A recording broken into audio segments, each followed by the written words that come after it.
From Pacifica, this is Democracy Now! If the president wants to come up to me and tell me to my face that it was a terrible tragedy and how it should never have happened, and maintain telling us how nothing is going to be done about it, I'm going to happily ask him how much money he received from the National Rifle Association. Never again. Students who survived the Parkland, Florida school shooting massacre on Wednesday are now organizing a March for Our Lives in Washington, D.C. to protest gun violence. We'll hear a moving address by high school senior Emma Gonzalez, who survived the shooting. Then to Puerto Rico. We're facing a privatization on the energy front. We're also facing privatization on the educational point. The local government of Puerto Rico has introduced the concept of charter schools and has said that it's going to privatize schools. It almost seems like the perfect storm for disaster economics or what they call disaster capitalism. 5 months after Hurricane Maria battered Puerto Rico, a quarter of the island remains without power. But moves are being made to privatize the island's electrical grid and schools. We'll speak to the mayor of San Juan, Carmen Yulín Cruz. All that and more coming up. Welcome to Democracy Now!, democracynow.org, the War and Peace Report. I'm Amy Goodman. President Trump launched into a remarkable, angry and error-ridden tweet storm over the weekend following the Justice Department's decision to indict 13 Russians for interfering with the 2016 presidential election. In a string of 10 tweets, Trump lashed out at Democrats, the Mueller investigation, the Obama administration, his own national security advisor, and the FBI, which he falsely accused of spending so many resources on the Russia investigation it missed warning signs about school shooter Nicholas Cruz, who killed 17 people at the Marjory Stoneman Douglas High School in Parkland, Florida last week. In one of the messages sent from his private Mar-a-Lago resort in Palm Beach, Florida, Trump tweeted, "If it was the goal of Russia to create discord, disruption, and chaos within the U.S., then with all of the committee hearings, investigations, and party hatred, they've succeeded beyond their wildest dreams. They're laughing their asses off in Moscow. Get smart, America," the president tweeted. Another tweet. "Very sad. The FBI missed all the many signals sent out by the Florida school shooter. This is not acceptable. They're spending too much time trying to prove Russian collusion with the Trump campaign. There is no collusion," he tweeted.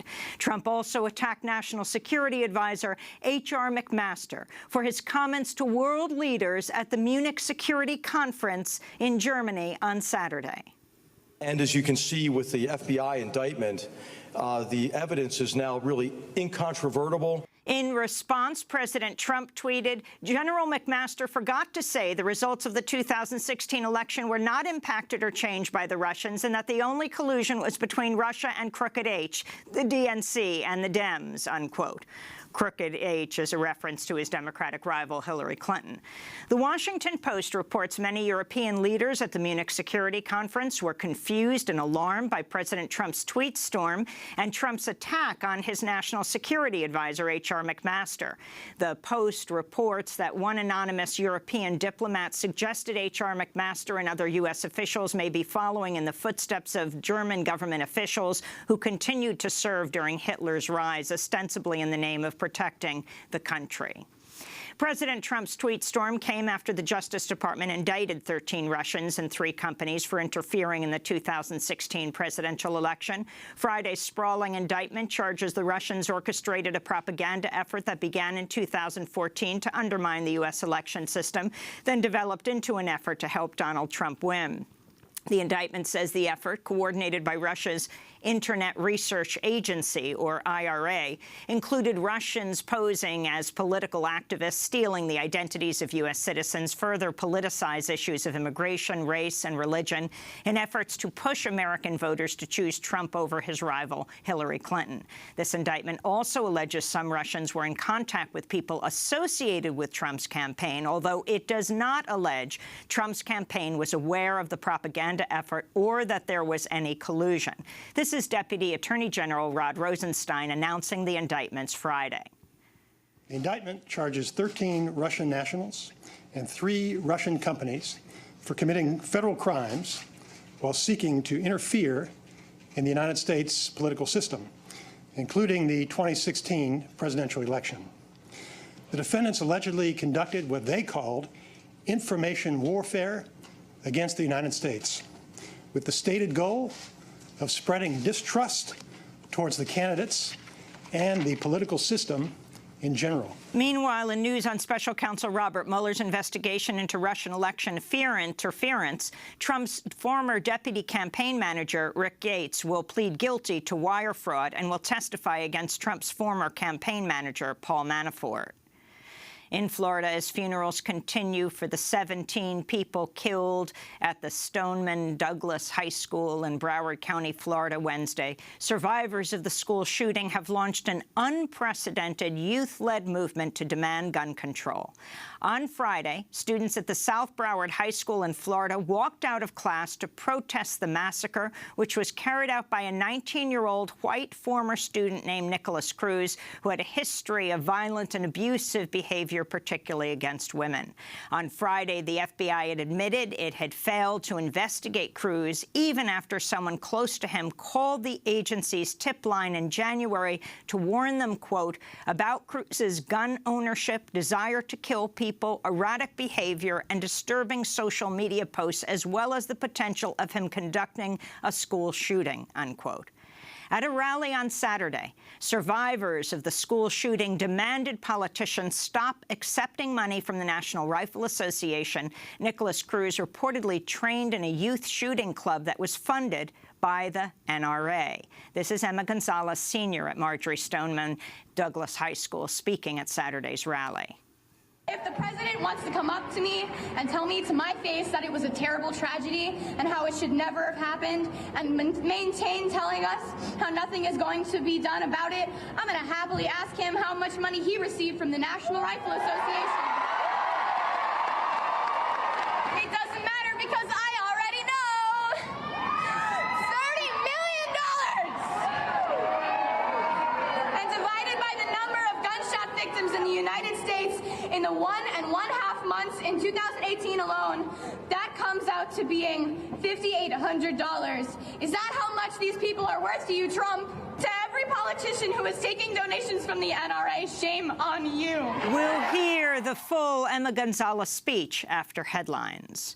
An Iranian plane crashed in the Zagros Mountains Sunday, and all 66 people aboard are feared dead. The crash is the latest in a series of aviation accidents in Iran in recent years, which are attributed to the difficulty of maintaining and repairing old aircraft in the face of international sanctions. Israeli Prime Minister Benjamin Netanyahu and Iranian Foreign Minister Mohammad Zarif exchanged sharp words on Sunday at an international security conference in Munich, Germany, a week after the two countries engaged in a direct military confrontation in Syria. Netanyahu held up a piece of metal that he claimed came from an Iranian drone, which Israel shot down after it allegedly penetrated Israeli airspace. Mr. Zarif, do you recognize this? You should. It's yours. You can take back with you a message to the tyrants of Tehran. Do not test Israel's resolve. In response, Iranian Foreign Minister Mohammad Zarif called Netanyahu's display cartoonish and accused Israel of escalating the threat of direct military confrontation. Israel uses aggression as a policy against its neighbors. Mass reprisals against its neighbors, daily incursions into Syria, Lebanon, and other Arab countries, daily bombardments, almost routine bombardments of Syria. And once somebody has, the Syrians have the guts to down one of its planes, it's as if a disaster has happened. In Syria, the U.S.-backed Syrian Kurdish forces and the Syrian government have reached a deal for pro-government forces to enter Afrin to combat a month-long Turkish military offensive against the northwest Syrian city. Meanwhile, across the border, the Turkish government has arrested nearly 800 people for criticizing its military offensive in Afrin. And on Friday, a Turkish court sentenced 6 journalists to life in prison on charges of participating in the 2016 failed military coup. All 6 journalists deny any participation in the attempted coup. In Gaza, family members gathered for the funerals of 2 Palestinian teenagers who were killed after Israeli tanks opened fire during an air and ground assault this weekend. The Israelis say the airstrikes and tank fire were in retaliation for a bomb blast on the Israel-Gaza border, which injured 4 Israeli soldiers. The Ethiopian government has imposed a 6-month state of emergency, 1 day after the Ethiopian Prime Minister's abrupt resignation Thursday amidst widespread anti-government protests.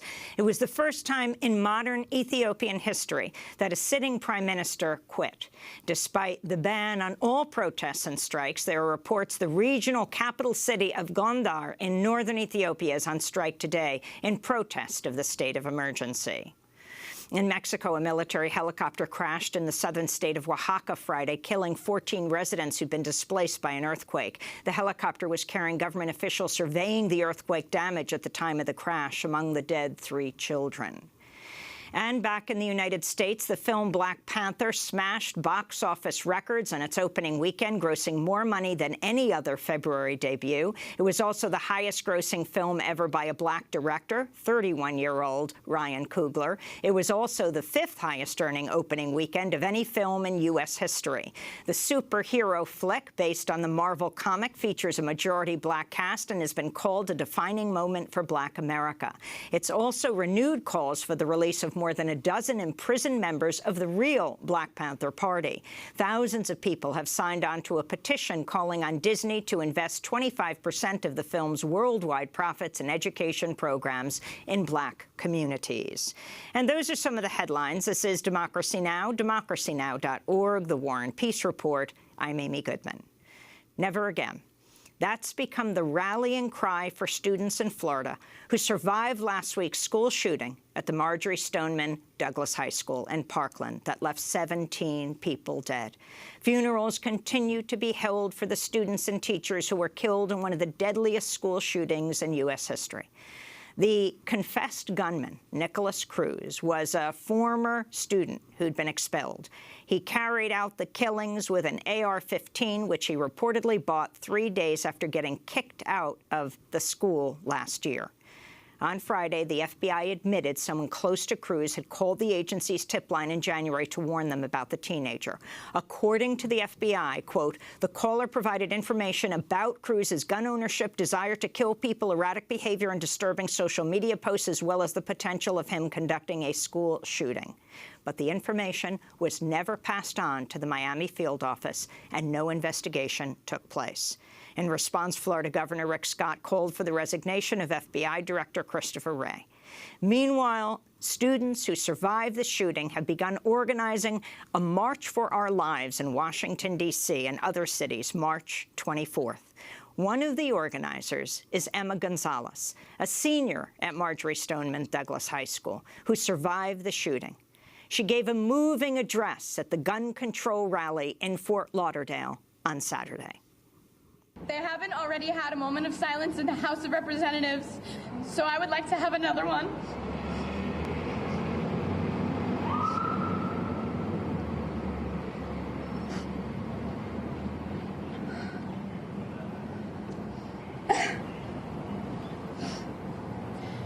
Thank you. Every single person up here today, all these people should be at home grieving.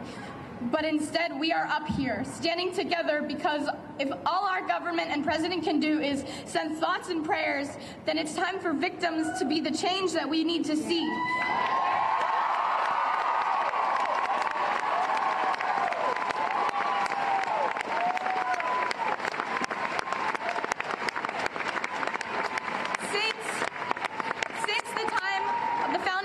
And since they added the Second Amendment to the Constitution, our guns have developed at a rate that leaves me dizzy.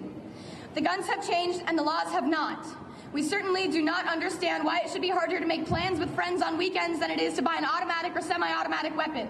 In Florida,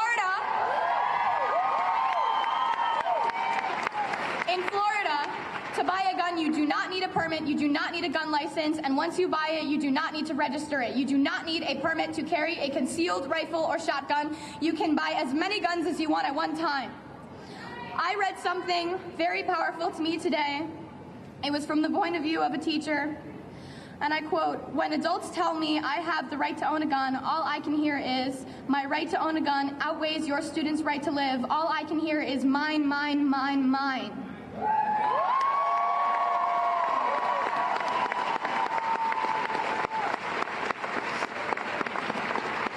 Instead of worrying about our AP Gov Chapter 16 test, we have to be studying our notes to make sure that our arguments based on politics and political history are watertight. The students of this school have been having debates on guns for what feels like our entire lives. AP Gov had about 3 debates this year. Some discussions on the subject even occurred during the shooting while students were hiding in the closets. The people involved right now, those who were there, those posting, those tweeting, those doing interviews and talking to people, are being listened to for what feels like the very first time about this topic that has come up over 1,000 times in the past 4 years alone. I found out today that there's a website called shootingtracker.com. Nothing in the title suggests that it is exclusively tracking the USA's shootings, and yet, does it need to address that? Because Australia had one mass shooting in 1999 and Port Arthur massacre introduced gun safety, and they haven't had one since.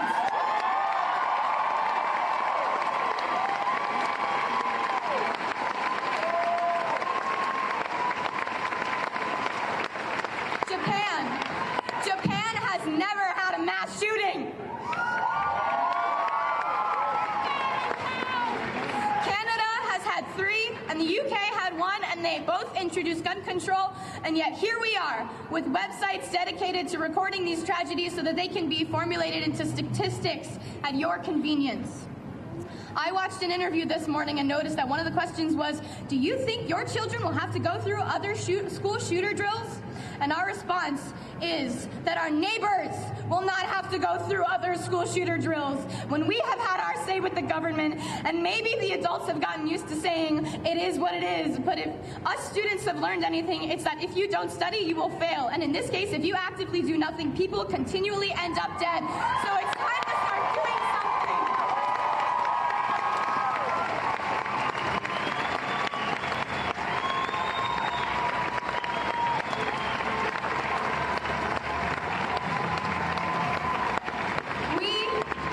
We are going to be the kids that you read about in textbooks.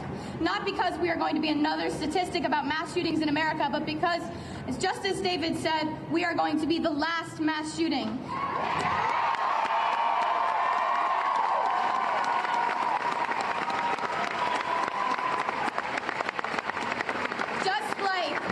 Just like Tinker v. Des Moines, we are going to change the law.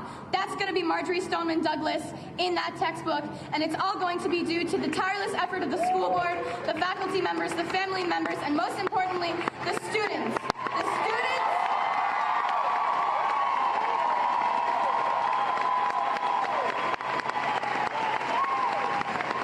The students who are dead, the students still in the hospital, the students who are now suffering from PTSD, the students who had panic attacks during the vigil because the helicopters who wouldn't leave us alone, hovering over the school 24 hours a day. There has been one tweet that I would like to call attention to. So many signs that the Florida shooter was mentally disturbed, even expelled for bad and erratic behavior. Neighbors and classmates knew he was a big problem, must always report such instances to authorities again and again. We did, time and time again. Since he was in middle school, it was no surprise to anyone who knew him to hear that he was the shooter. Those talking about how we should have not ostracized him, you didn't know this kid. Okay, we did. We know that they're claiming that there are mental health issues, and I am not a psychologist, but we need to pay attention to the fact that this isn't just a mental health issue. He wouldn't have harmed that many students with a knife.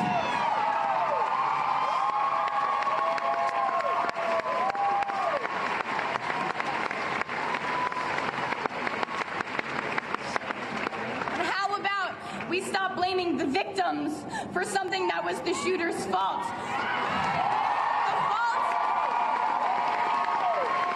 The fault of the people who let him buy the guns in the first place, those at the gun shows, the people who encouraged him to buy accessories accessories for his guns to make them fully automatic. The people who didn't take them away from him when they knew that he expressed homicidal tendencies. And I am not talking about the FBI. I am talking about the people that he lived with. I'm talking about the neighbors who saw him outside holding guns.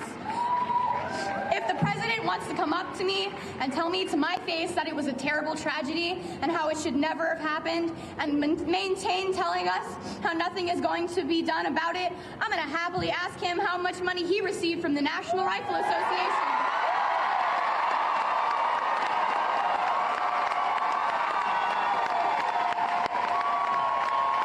But hey, you want to know something?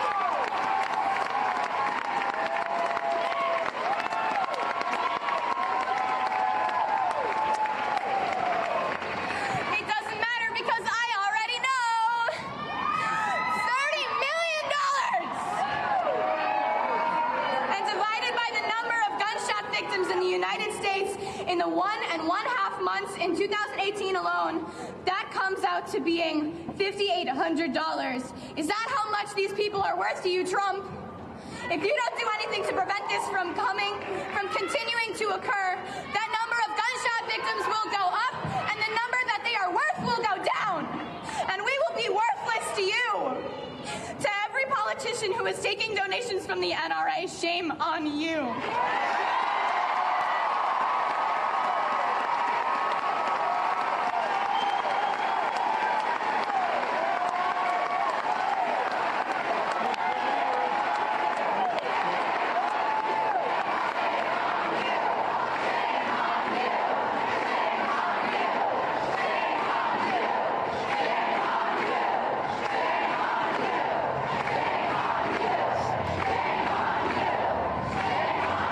If your money was as threatened as us, would your first thought be, how is this going to reflect on my campaign? Which should I choose?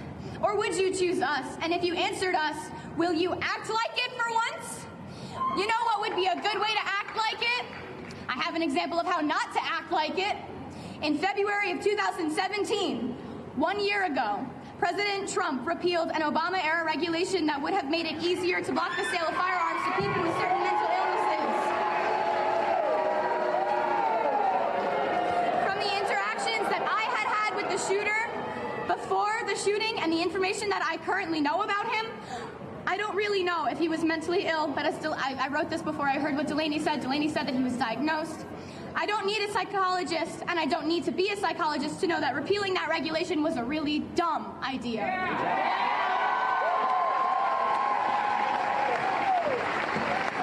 Republican Senator Chuck Grassley of Iowa was the sole sponsor on this bill that stops the FBI from performing background checks on people adjudicated to be mentally ill, and now he's stating for the record, well, it's a shame that the FBI isn't doing background checks on these mentally ill people. Well, duh! You took that opportunity away last year!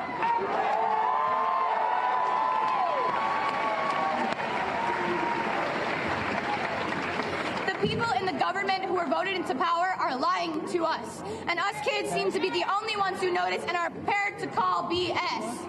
Companies trying to make caricatures of the teenagers nowadays, saying that all we are is self-involved and trend-obsessed, and they hush us into submissions when our message doesn't reach the ears of the nation. We are prepared to call BS. Politicians who sit in their gilded House and Senate seats funded by the NRA telling us nothing could have ever been done to prevent this. We call BS. They say that tougher gun laws do not decrease gun violence. We call BS. They say a good guy with a gun stops a bad guy with a gun. We call BS. They say guns are just tools like knives and are as dangerous as cars. We call BS. No, they say that no laws could have been able to prevent the hundreds of senseless tragedies that have occurred. We call BS. That us kids don't know what we're talking about, that we're too young to understand how the government works.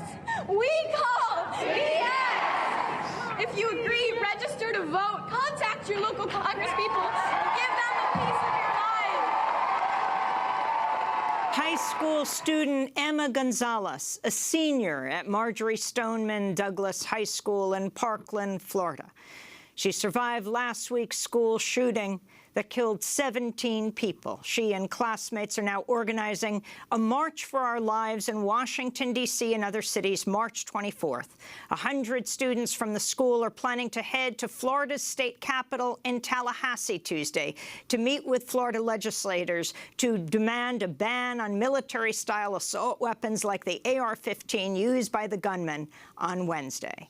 This is Democracy Now!, democracynow.org, the War and Peace Report. To see all of our coverage of the killings in Parkland, you can go to democracynow.org. When we come back, our interview with the mayor of San Juan on this 5th-month anniversary of Hurricane Maria. Stay with us.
Posthumous Nocturne in C-sharp minor, number 20, by Frédéric Chopin.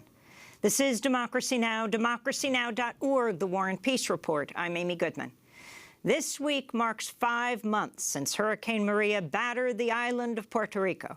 The island is still facing a massive recovery effort. While the official death toll is just 64, it's believed more than 1,000 people died since the storm struck September 20th. More than a quarter of the island remains without power, marking the longest blackout in U.S. history. Wide swaths of the island were recently plunged back into darkness after an explosion and fire at an electrical station, sparking fears about the vulnerability of the Puerto Rican electrical system. Meanwhile, the Federal Emergency Management Agency, known as FEMA, is facing criticism after it was revealed only a fraction of the 30 million meals slated to be sent to the island after Hurricane Maria were actually delivered. FEMA approved a $156 million contract for a one-woman company to deliver 30 million meals. But in the end, FEMA canceled the contract after she just delivered 50,000 meals in what FEMA called a logistical nightmare. Well, on Friday, Democracy Now!'s Juan Gonzalez and I spoke to the mayor of San Juan, Carmen Yulín Cruz. I started by asking her what the situation on the island is 5 months after Hurricane Maria hit. We are facing putting together a massive recovery effort, and that is part of the problem. It doesn't seem, wheels are spinning, but things don't seem to get off the ground. The botched effort continues to be deciphered. 55% more increase in the suicide rate, which tells you the mental state where people are at because of the dire situations and living conditions that we're still in.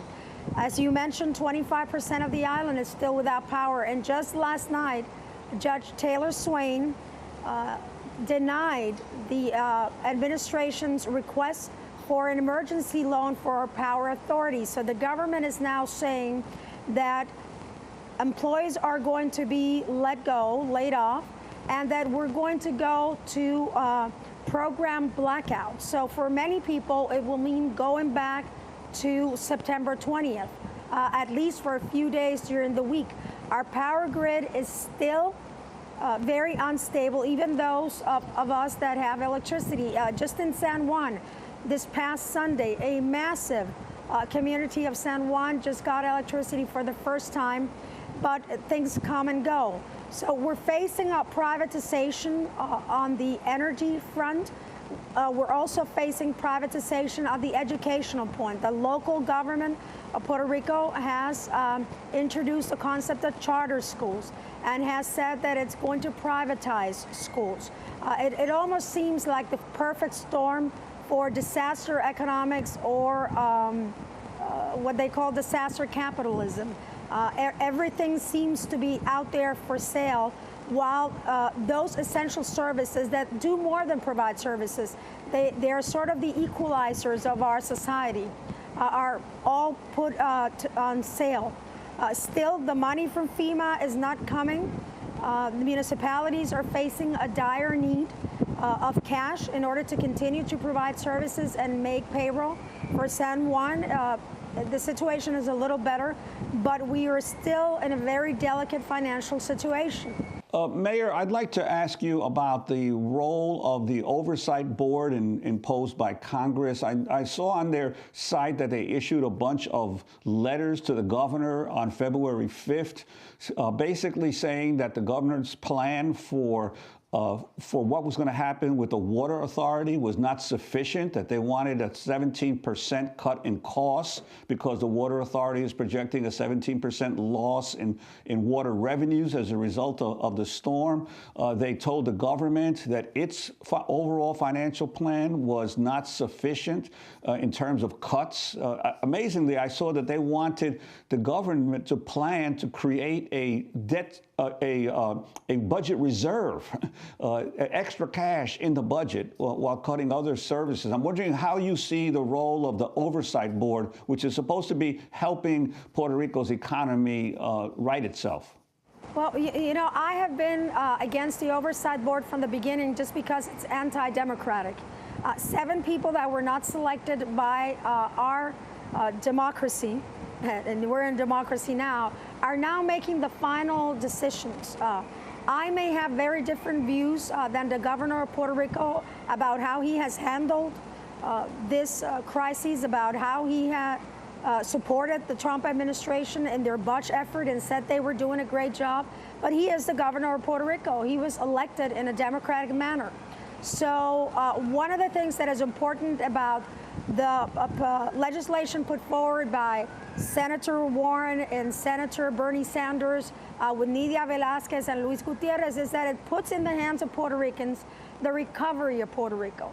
And if one thing was proven is that you cannot put the standard operating procedures of FEMA and other organizations and just put them on the ground here in this small island nation in the Caribbean and say that things are going to work as they have worked in other places before. So the Fiscal Control Board is here for one thing, and that thing is to get the bondholders to get paid. Now, initially, the governor, when he was campaigning, said that the Puerto Rican government had to pay, and now in this new fiscal plan, which is really an austerity plan, the governor submits it to the Fiscal Control Board, and the Fiscal Control Board says, no, we want more. We want more taxation.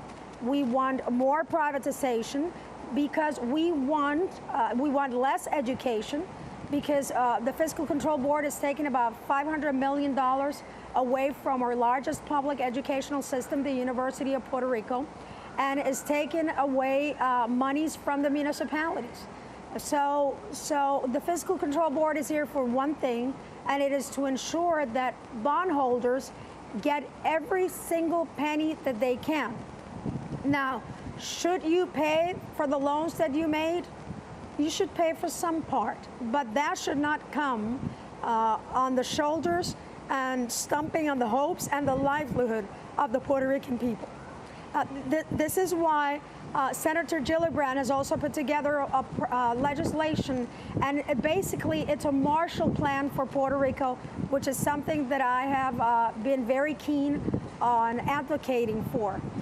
You know, the United States did it in World War II for Europe, so let us just wipe out the entire debt and begin again, but let us make sure that Puerto Rico still have access to capital markets. We started this conversation by saying it's been 5 months since Hurricane Maria hit.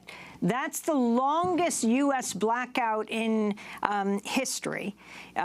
With what? Do you agree with these figures? Are a quarter of the island still without electricity, not even to mention the latest blackout? What are the facts and figures on the ground, including what you understand, the number of people killed? Officially 60-something. Our numbers are something like 1,000. Yeah, let me start towards that. In October, I was in a visit in the United States, and I used the numbers that the central government of Puerto Rico was given. The central government of Puerto Rico was saying in September, we had 991 cremations or deaths. That's about 500 more than we have ever had. And it sort of continued that way in October. So it is more than 1,000 people that have died, because you have to count not only the people that died directly while the storm was taking place, but the people that have died because they don't have oxygens in their homes, or because there were no oxygen tanks at the hospitals, or the people that have died because of the botched effort, because their own diseases were, let's say, made even worse. They didn't have their diabetic medication, their insulin, and so forth. So if you look at the suicide rate, which has gone up 55%, you know that more than 1,000 people have died. So I think that one of the important things that should come out of this devastating humanitarian crisis is that we should look at the way that we define a crisis and a situation of dire need. That's number one. Number two, yes, it is about 25%. The problem is that you may have an urban area where 5 houses in one street are lit up and the other 5 houses are not lit up.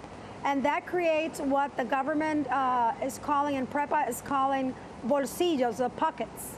And those pockets really are very unequal. And it seems to be that the majority of the people that now don't have electricity, which also impacts in them not having water, because a lot of the pumps, Yabucoa, which is the town where Maria came through, the mayor was telling me that he has 16 generators that he is paying for that are put in various water pumps in order to ensure that the people of Yabucoa have power enough to move the water. So it creates an escalated situation. The issue is the Fiscal Control Board put together another petition this morning, very early in the morning, for a much lower amount of loan.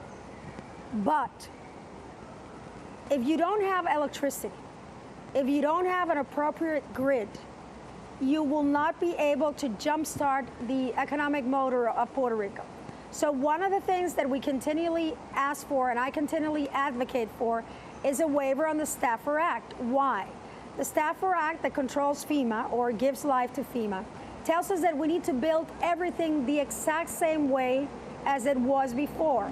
Well, yes, we need to pull back the electrical grid, but we also need to set the platform to transform and move from our addiction to fossil fuel to other sources of renewable energy. I am calling, and I will use your platform to do this, I am calling on any company in the United States that wants to provide and wants to build solar panels in Puerto Rico. Why? Because now you have a tax in the United States that when you import, thanks to Donald Trump, that when you import solar panels from outside of the United States, you pay a 30% tax. So come to San Juan. We will make sure that it's worth your while, because we have the legal tools in order to say we will put a waiver on the property tax that you have to pay, and we will put a waiver on the municipal taxes that you have to pay. Mayor, to follow up on that issue of the electrical generation, my sister who lives in Calle is one of the many Puerto Ricans who only recently got power back on. Last weekend in Calle, they finally got electricity. But in the weeks before that, she says that there were private companies, in the days before that, private companies going door to door trying to convince the residents of her neighborhood to basically sign on to a private electrical generation system. So apparently the governor and the Promesa board both agree on the issue of privatizing electricity. But can you talk about what the private electrical companies have already started doing in terms of creating not solar, but their own privatized versions of PREPA? Yes, and this is, we also have to own up and take a look at what we have done that was not appropriately. The central government of Puerto Rico waited 60 days in order to invoke APA and have all these private companies from the United States come and work here. We in San Juan have been working closely with the New York Power Authority, and they have been doing, you know, it's almost breathtaking when people see them in the street and they say, because you know that behind them comes electricity, and behind electricity comes an ability to at least have some semblance of a normal life and providing a good life for your family and for your community. This has not been the case in other towns. I always remind people that don't look at what is happening in San Juan and think that that is the exact same thing that is happening across Puerto Rico. As you move further from the metropolitan area, things are still. I just got off the phone with a woman in Morovis, a teacher in Morovis, where on a couple of occasions during the past few weeks, from San Juan, we have sent them powdered milk and water because the children don't have powdered milk and water in their schools. So it is important that people know that things are different. There have been mayors, the mayor of Comerío, that have talked about, look, let me help. What can I do from the standpoint of the municipality to ensure that you can do your job? And what they have been told, and this is a quote from the mayor of Comerío, Josian Santiago, what they have been told is, look, you cannot open this road for us to go up the hill and do the work that we need to do because the Army Corps of Engineers has subcontracted that. And the Army Corps of Engineers is waiting for the company that they have subcontracted to bring their equipment to Puerto Rico to get the job done. To which the mayor has said, but I have the equipment, I can get it done right now. And they've said from PREPA, well, we're sorry, but we have to wait because we already subcontracted that. The private companies are starting to leave by mid-March. But yesterday, just yesterday, the Army Corps of Engineers said that they no longer could comply with their goal of having 90 to 95% of the island nation of Puerto Rico energized by February, that they were thinking that that could happen perhaps by March, but it would be better off if they said by April. So what they promised first by December, which the governor and the Army Corps of Engineers had a tit for tat regarding that. Then they promised for February, and now they're saying, you know, it's most likely in April. So this keeps pushing back any opportunity that we have. Now, what does this create? It creates desperation amongst people. So that people, when you ask them in the street, are you in favor of privatization of the electrical company? They say yes. Now, when you ask them, well, and the governor of Puerto Rico made a terrible statement yesterday. When asked in New York, why would anybody buy PREPA, the Puerto Rico Power Authority, he said, well, there's a lot of space for making profits because the Puerto Rican people are used to paying high prices for energy. So as telling those that were listening, look, you may lower the cost of production of energy, leave the price at a very high, and this gap will be yours.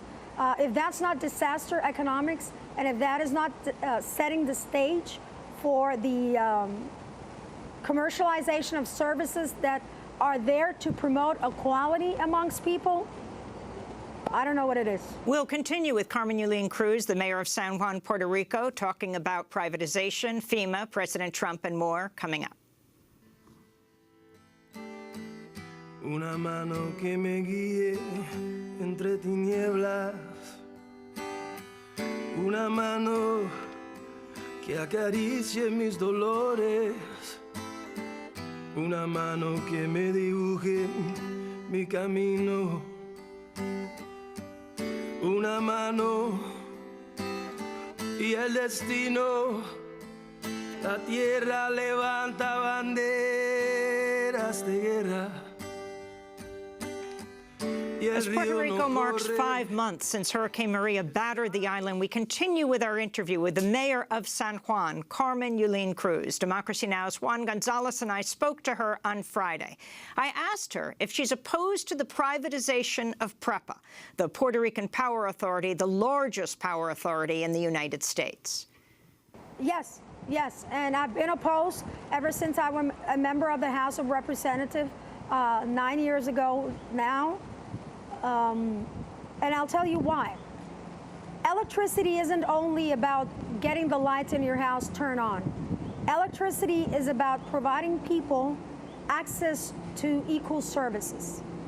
So a private company, which is moved by profits, as it should be, may decide that in this very remote urban area of Puerto Rico, it is not worthwhile for them to put money into the system.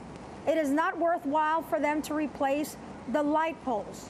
So all of a sudden, some Puerto Ricans will be looked at with a different lens than other Puerto Ricans. I'm against privatization of public schools for the exact same thing. There is a reason why essential services are handled by the government in an island nation that's 100 miles long by 35 miles wide. Mayor, I wanted to ask you about another issue, the issue of the role of the Puerto Rican diaspora in the United States. There are about more than 5 million U.S. citizens of Puerto Rican descent living in the mainland United States. Their role since this crisis has started in being able to provide support and assistance to their fellow Puerto Ricans on the island. Yes, and in fact, I think we are now the diaspora. There are 5 million Puerto Ricans in the United States. There's about 3 million Puerto Ricans in the island nation of Puerto Rico.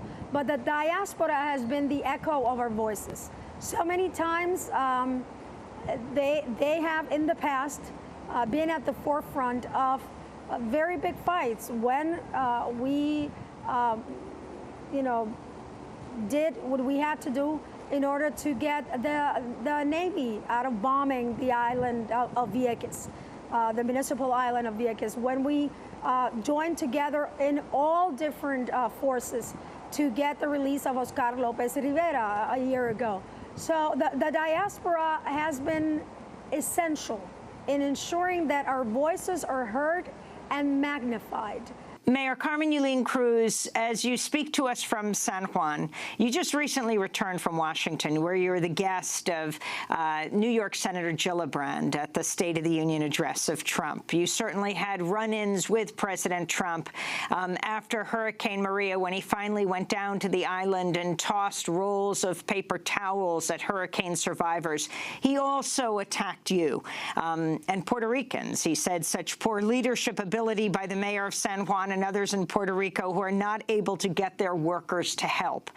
You responded by talking about his utter statement of hypocrisy. Have you changed your views of President Trump? What is your assessment of how he responded to the crisis, the hurricane in Puerto Rico? Well, this has never been about President Trump or myself. This was always about saving lives and ensuring that the people of Puerto Rico got what they needed and still continue to get what we need in order to move forward. Now, when you sit there in Congress with all that power right there. It is, the activity itself has a magical ring to it. But then when you start hearing the president talk about and using language that is divisive, using language that destructs the ability of the American people to join forces together, then sort of the magic starts fading away somehow. I was very honored that Senator Gillibrand took it upon herself to invite me. It gave us, again, another opportunity to use various platforms to ensure that the American people and the powers to be know that this is not mission accomplished. As it was said the Tuesday before, the day before the State of the Union, FEMA said, mission accomplished. We're stopping all the deliveries of water and food to Puerto Rico. Now, it allowed me and the senator and many others the opportunity to use different platforms to call FEMA out on that, and lo and behold, they decided not to do that. So what I really want the American people to continue to understand is that, look, I would want nothing more than to stand in Democracy Now! And say, thank God, things are happening and federal agencies are stepping up. But yesterday, the Department of Labor of the Puerto Rican government, and of course, you know, the secretary was appointed by the Governor Rosselló, was saying, no, we haven't been able to pay because we haven't gotten the money from FEMA. And most of the American people probably think that out of that $4.9 billion that was approved between November and December, that we've gotten some of that money, we've gotten zero. Just because you throw millions of dollars at something, it doesn't mean that you're fixing the problem. It doesn't mean that you're fixing what is wrong. And again, I think that what happened in Puerto Rico, and some people, you know, say, well, if Puerto Rico was a state, this wouldn't happen. Well, I have one word for you, Katrina. You know, when people don't put their heart and soul into what they are doing, things go wrong. When they don't see the magnitude of the suffering of the people and just look at it from 10,000 feet above or 1,000 feet above in a helicopter, things go wrong. So I think Puerto Rico should be studied from the standpoint of the federal agencies to ensure that what happened in Katrina and what happened in Puerto Rico does not happen again. I had a short conversation with the mayor of Houston, and we were both saying we don't understand why the money that comes to the municipalities from FEMA has to go first to the state, through the federal level, then to the state level, then it's provided to the municipalities. And, you know, here's the mayor of Houston and here's the mayor of San Juan thinking exactly the same. So it isn't a political issue. And I think that's what many people in the Trump administration fail to understand. It is a human issue. It is a humanitarian crisis that wasn't handled properly. And that mishandling of it has led to many other things. Now, did we have problems before that? Yes. Have the problems increased after Irma and Maria? Indeed, they have. And people say, well, you know, we have a credibility issue. Yes, we do. The whitefish situation gave the central government of Puerto Rico a credibility issue.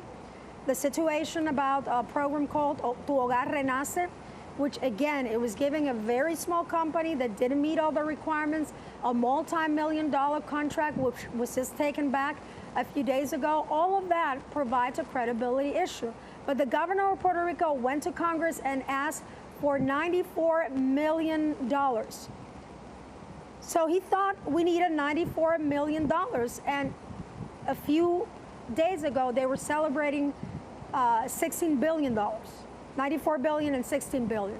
Will that be enough?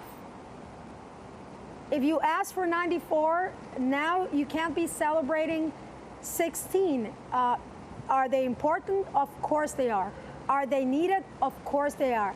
Will that be enough? Well, from the account of the central government, it will not nearly be enough. And I think this is also the time now to look at the relationship between Puerto Rico and the United States and ensure that Puerto Rico stop being a colony of the United States once and for all.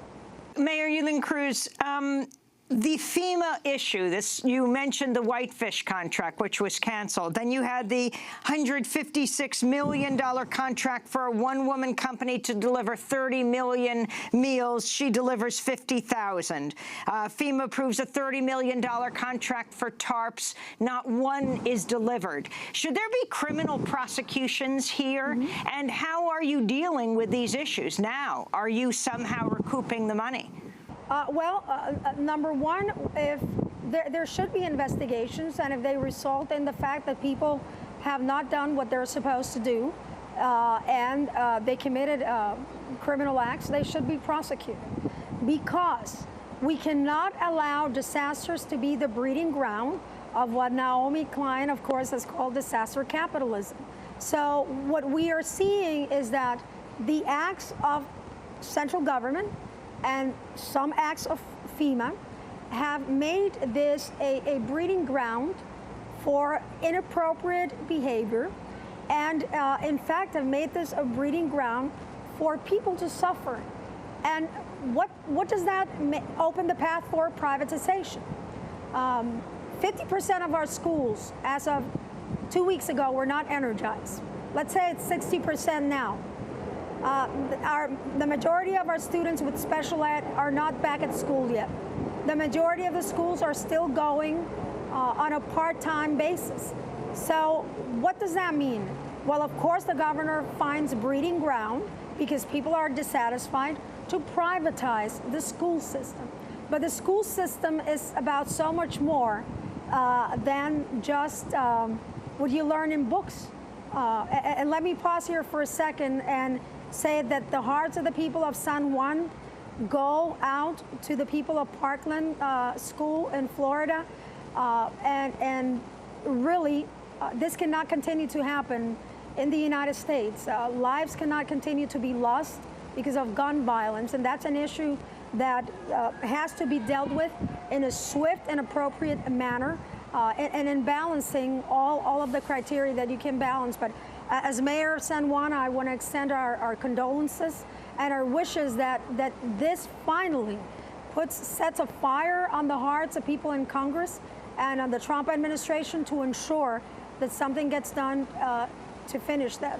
Going back to education in Puerto Rico, what has happened is that then the governor has introduced basically a privatization bill where he says, and part of the piece of legislation says, that only those companies or programs or groups that are approved by the central government are going to be able to bid.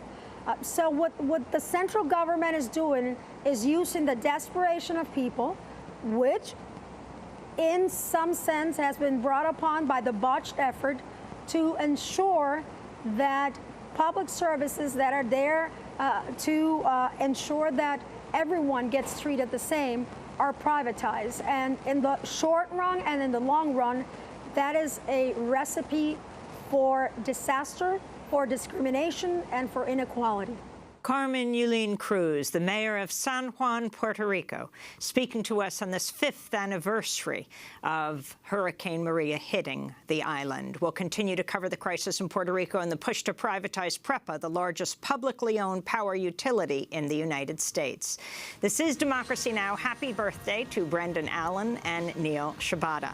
Democracy Now! Is produced by Mike Burke, Renee Feltz, Dina Guzder, Nermeen Sheikh, Carla Wills, Laura Gottesdiener, Sam Alcoff, John Hamilton, Robbie Karen, Hani Massoud, Charina Nadura, Nat Needham, Mike DeFilippo, Miguel Noguera, and Paul Huckabee, our engineers. Special thanks to Becca Staley, Julie Crosby, Hugh Grand, David Prude.